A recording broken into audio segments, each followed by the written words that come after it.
میں نے کہا میرا خاوند 9 بجے گھر آتا ہے, مجھے اسے کھانا دینا ہے. تب عرب صاحب نے پوچھا کیا تم شادی شدہ ہو؟ میں نے کہا ہاں. یہ سن کر ان کا چہرہ اتر گیا. پھر بولے اپنے خاوند سے کہہ دو کہ آج رات تم یہاں رہ لو, بچی تم سے بہت پیار کرتی ہے. میں نے خاوند کو فون کیا تو وہ مان گئے. رات بھر میں نے بچی کی خدمت کی. صبح بچی بہتر تھی. جب میں جانے لگی تو عرب صاحب نے 2000 ریال دینا چاہے. میں نے کہا آپ میری محبت کو پیسوں سے کیوں تولتے ہیں؟ یہ میری سگی اولاد نہیں, مگر میں نے اسے ہمیشہ اپنی بیٹی ہی سمجھا ہے. آپ اپنے پیسے رکھیے. میری شادی کو 5 سال ہو چکے تھے مگر اولاد نہ تھی. میں نے اللہ سے دعا مانگی کہ وہ مجھے اولاد دے. پھر ہم سعودی عرب آ گئے. خاوند فیکٹری میں کام کرتا مگر حالات بہتر نہ ہو رہے تھے. عرب صاحب کی بیٹی کی ذمہ داری مجھے ملی تو میں نے اسے بوجھ نہیں سمجھا بلکہ اپنی ساری ممتا اس پر نچھاور کر دی. اگلے دن جب میں کام پر آئی تو عرب صاحب پریشان بیٹھے تھے. کھانا پکانے والی ملازمہ چھوڑ کر جا چکی تھی. میں نے خود کچن جا کر انڈے اور روٹی سے ناشتہ تیار کیا. عرب صاحب بہت خوش ہوئے. شام کو 10 بجے عرب صاحب کا فون آیا. بولے فوراً میرے گھر آؤ, بہت ضروری کام ہے. میں نے خاوند کو بتایا تو وہ بولے آخر وہ عرب صاحب تم سے کیا چاہتے ہیں؟ وہ پہلے ہی کچھ دنوں سے بدلے ہوئے تھے. میں نے عرب صاحب کو فون کر کے کہا کہ خاوند اجازت نہیں دے رہے.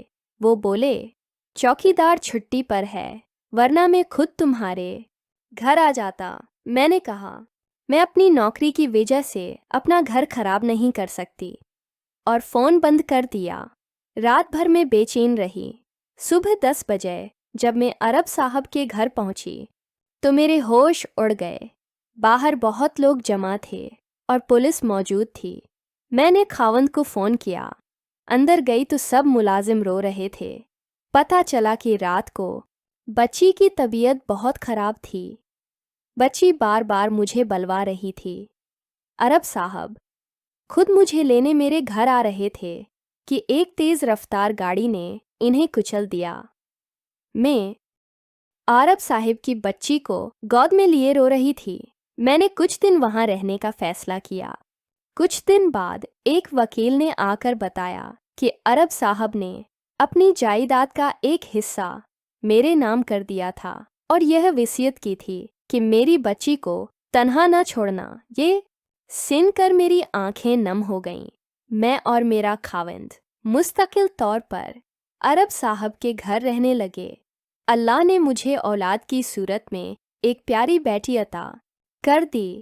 قدرت اپنے وہ رنگ دکھاتی ہے جو انسان کی عقل سے بہت بالا ہوتے ہیں. پیارے دوستو، جب میں نے یہ کہانی پہلی بار پڑھی تو میں نے سوچا کہ یہ شاید کوئی عام سی کہانی ہے، لیکن جیسے جیسے میں آگے بڑھتا گیا مجھے احساس ہوا کہ یہ ایک حقیقی زندگی کا درد بھرا باب ہے. یہ کہانی ایک ایسی عورت کی ہے جو شادی شدہ ہونے کے باوجود بھی اندر سے خالی تھی، کیونکہ اسے ماں بننے کی نعمت نہیں ملی تھی. وہ اپنے خاوند کے ساتھ سعودی عرب میں رہتی تھی. دونوں کم پڑھے لکھے تھے. خاوند فیکٹری میں مزدوری کرتا تھا اور جو کم تنخواہ ملتی تھی اس سے بھی مشکل گزر بسر ہوتی تھی. میں نے اس عورت کے دکھ کو محسوس کیا. جب ایک عورت کا گھر نہیں چلتا، جب اسے اپنے بچوں کے لیے دودھ نہیں خریدنا ہوتا کیونکہ بچے ہی نہیں، بلکہ اپنے اور اپنے خاوند کے لیے 2 وقت کی روٹی کا بندوبست کرنا مشکل ہو جائے تو وہ کہیں نہ کہیں ٹوٹنے لگتی ہے. یہ عورت بظاہر مضبوط تھی لیکن اندر سے بہت نازک تھی. جب اسے پتہ چلا کہ ایک عرب صاحب کے گھر ملازمہ کی ضرورت ہے تو اس کے دل میں امید کی کرن پیدا ہوئی، لیکن ساتھ ہی ایک عجیب سی کچکچاہٹ بھی تھی. وہ ایک پردہ نشین عورت تھی.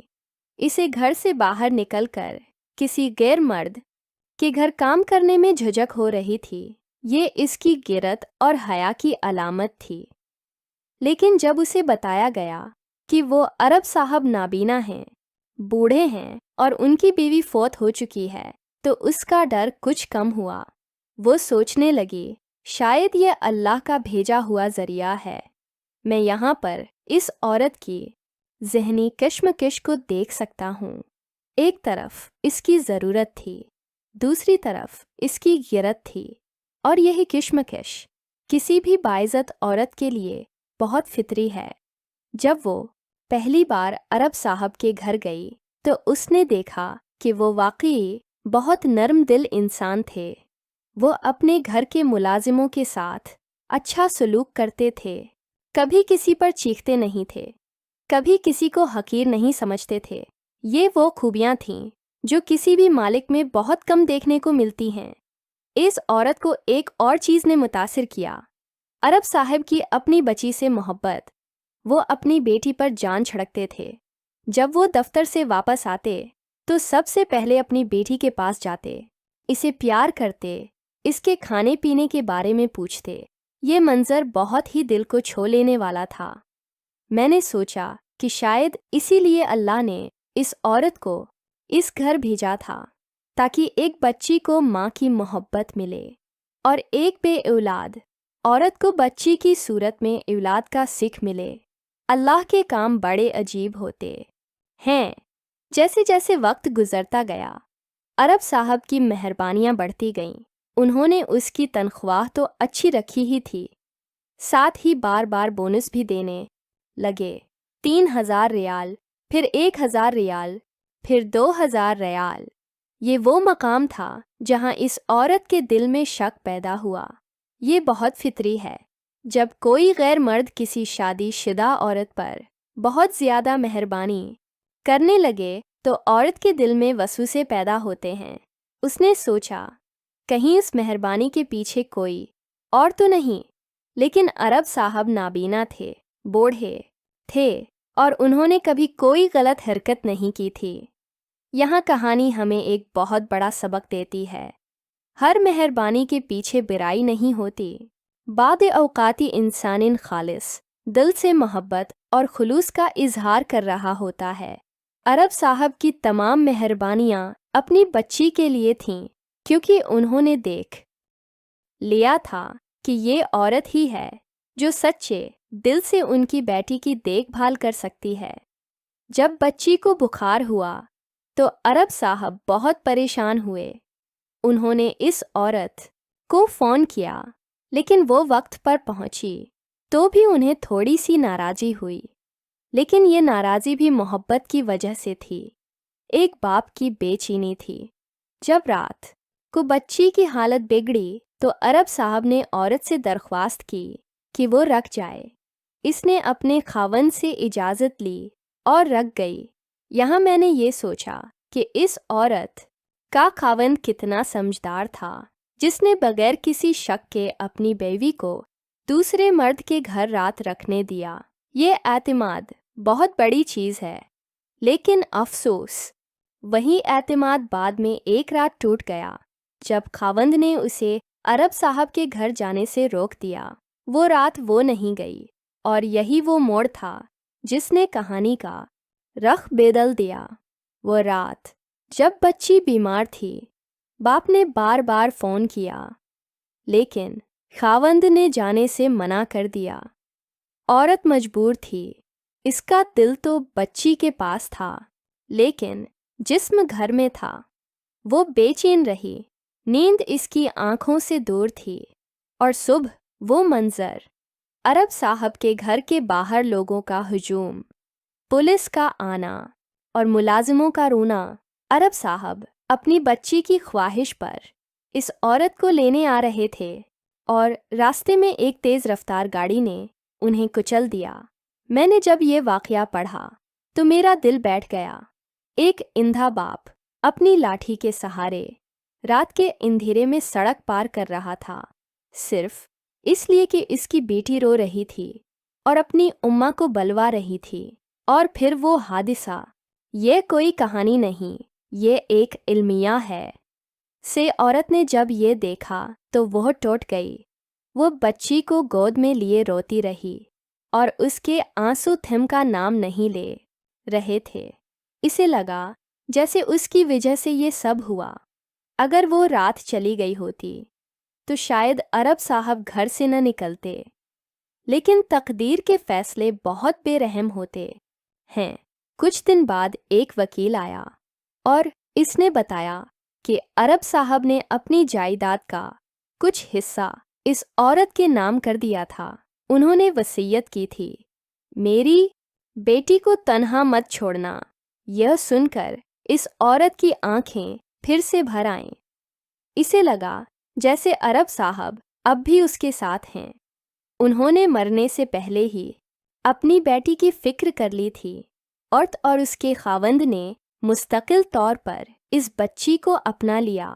وہ عرب صاحب کے گھر میں رہنے لگے اور آہستہ آہستہ اس بچی نے انہیں اپنے ماں باپ کی طرح اپنا لیا، اور اللہ نے اس عورت کی جھولی بھی بھر دی۔ اسے اولاد کی شکل میں وہی بچی مل گئی جسے اس نے اپنی ممتا سے سینچا تھا۔ جب میں یہ کہانی پڑھ رہا تھا تو کچھ جگہوں پر میری آنکھیں نم ہو گئیں، خاص طور پر جب عرب صاحب سڑک پار کر رہے تھے اور گاڑی نے انہیں کچل دیا۔ یہ منظر بہت اذیت ناک ہے۔ میں نے سوچا کہ یہ عورت کتنی مضبوط ہے۔ اس نے اپنی بے اولادی کا غم چھپایا، اپنی غربت پر صبر کیا، ایک اجنبی گھر میں کام کیا، ایک اجنبی بچی سے اتنا پیار کیا جتنا شاید بہت سی مائیں اپنی اولاد سے نہیں کرتیں۔ اور عرب صاحب وہ ایک باپ تھے جس نے اپنی بیٹی کے لیے سب کچھ قربان کر دیا۔ وہ نابینا تھے، لیکن انہوں نے اس عورت کی روح کی پہچان کر لی۔ انہوں نے دیکھا کہ یہ عورت خلوص رکھتی ہے، محبت رکھتی ہے، اور یہی وجہ تھی کہ انہوں نے اپنی سب سے قیمتی دولت، اپنی بیٹی، اس عورت کے سپرد کر دی۔ یہ کہانی محبت، قربانی، اعتماد اور اللہ کی رحمت کی ایک زندہ مثال ہے۔ اس میں کوئی غیر اخلاقی منظر نہیں، کوئی گندی حرکت نہیں، کوئی جھوٹ یا فریب نہیں۔ یہ ایک پاکیزہ، سچی اور سبق آموز داستان ہے۔ اللہ تعالی اس عورت کو جنت میں اعلی مقام عطا فرمائے جس نے ایک یتیم بچی کو ماں کا سکھ دیا۔ اللہ تعالی عرب صاحب کو جنت الفردوس میں جگہ دے، جنہوں نے مرنے سے پہلے اپنی بیٹی کی فکر کی، اور اللہ تعالی ہم سب کو سکھائے کہ انسانیت سب سے بڑا دین ہے اور محبت سب سے بڑی عبادت۔